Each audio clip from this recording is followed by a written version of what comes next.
faut encourager le développement du partenariat stratégique russo-camerounais, sino-camerounais, indo-camerounais, brésilo-camerounais, etc.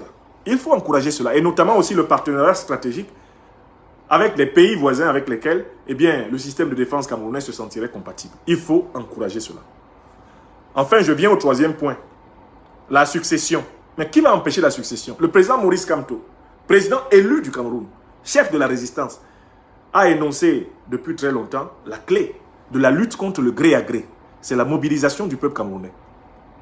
Si le peuple camerounais n'est pas prêt à sortir par millions, je dis bien par millions, dans les rues du Cameroun, du nord au sud, de l'est à l'ouest, en passant par le centre, pour exiger la réforme du système électoral, la mise à plat du système politique et la mise à plat des mécanismes de dévolution du pouvoir par le peuple.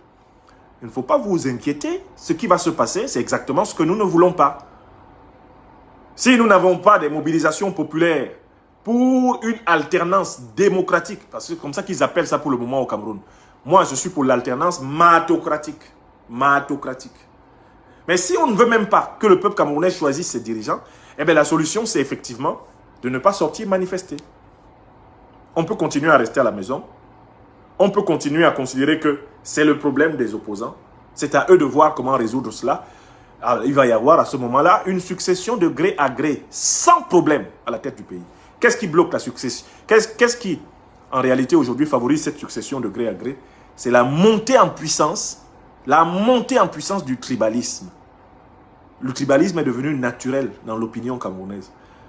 Voici un pays qui est l'un des plus diversifiés d'un point de vue ethnique au Cameroun, mais où on élève les enfants en leur faisant croire que, a priori, la solution à leurs problèmes politiques, c'est de neutraliser tout ressortissant d'une ethnie autre que la leur qui accéderait au pouvoir. On leur fait croire que, a priori, c'est ça. Oui, allô? Excusez-moi. Oui, bonjour. Oui, dites-lui que j'arrive. Merci beaucoup.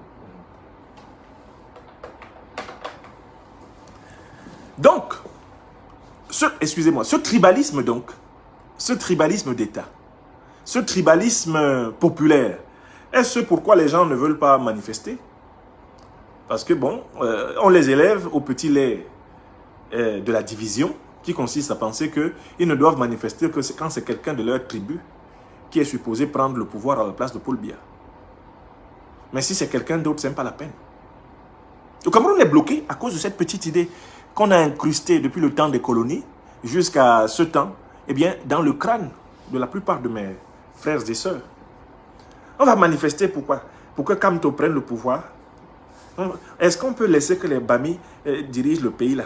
Ah non, dis donc. Mieux vaut Paul Biya meurt même dessus et puis quelqu'un d'autre prenne.